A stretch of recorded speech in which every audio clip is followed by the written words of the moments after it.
bon ndombal tànk buñ ko nanguwee loolu moom franchement parler loolu gaw ma ne dina nekk problème Macky Sall ak ay nitam ñoo fi nekkoon am na ñoo xam ni sax toog muy dox bi dam maanaam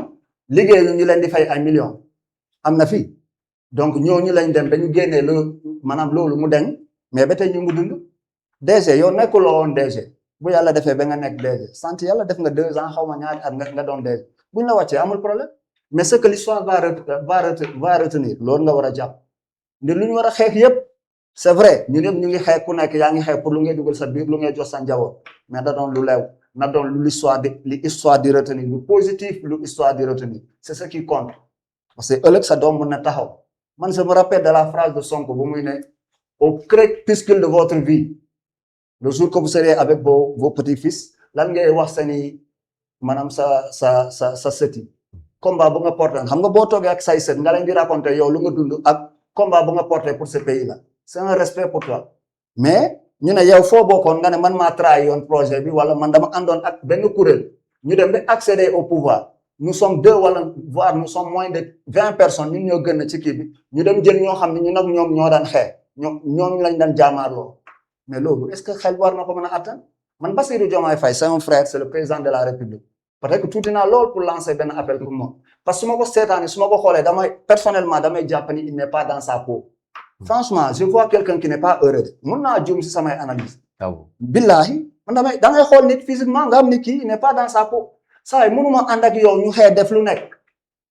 su mu nekk benn kuréel xam nga bu doon man ak yow la sax wala ñu diviser ku mu nekk 50-50 sax on peut dire qui a tort qui a raison mais fii xanaa munoo taxaw nga ne patriotes yi yëpp pratiquement 99% des patriotes ñoom ñëpp dañoo tort parce que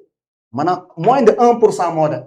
bu dee am na dem moins de 1% la matul sax 1% ci patriotes yi dem peut-être que DG ngay wax ay ministres amagul sax DG boo compté ci Pastef ñaata ñoo dem matuñu 10 donc parmi ñooñu mënoo ne ça c'est trop minime mais ba tey sax on est en politique sa frère bu demee mënoo ñu ne boo leen demee grave nous souhaitons qu'il revienne bu fekkoon tam mënul nekk mais na diggante bi rafet rek y a pas de problème xam problème bi yëpp noonu la ñu nag APR fii ñaawoon na fi de mais xoolal dañ nañ ba presque ñu nekk point de non retour mais tey mu ngi ni moo tax aduna lu jara sóoraale dara jaro fi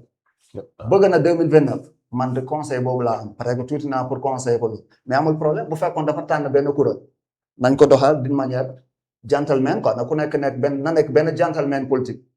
voilà loolu laa ko conseillé est-ce que du maintenant Lamine waa coalition Diomaye dañ leen di déranger kon yéen ñi mbokk si biir Pastef le fait que ñi ànd ak Bassirou Diomaye Diakhar Faye ba déjà ñoom ñu bëri si ñoom ñu def leen jamono ji ay ministre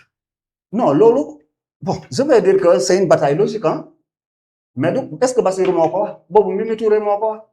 Mimi moo ko ak kuréelam ñoom bu ñu sañoon ay seeni frère la parce que système boobu moo fi yàgg nekk c'est un système qui est là ce qu'il faut reconnaître loolu lañ bëgg a reconduire maanaam le partage du gâteau quoi qu'on puisse dire détournement ak leneen néew ma amul de mënuma fi taxaw ma ne amul parce que ba tey gisuma ko mënuma ne tam amul carrément mais même bu amee aussi c'est très minime par rapport auparavant loo xam ne chaque fois mu ngi fi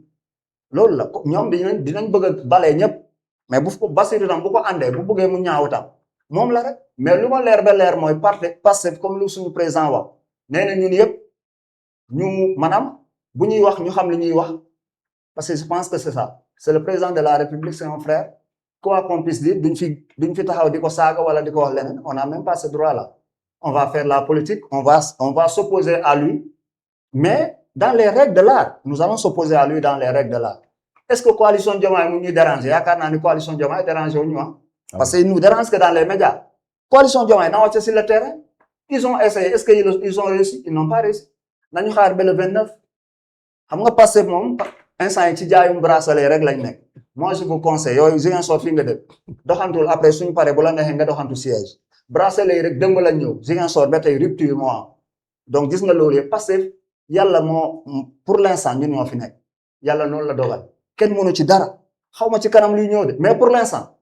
sur le terrain politique Pastef moo fi nekk lu ci nekk du ma ne dara new fi de mais ñu fi ne ils sont trop minoritaires amul ku fi koo xam ne di nga jommal Pastef ci politique amul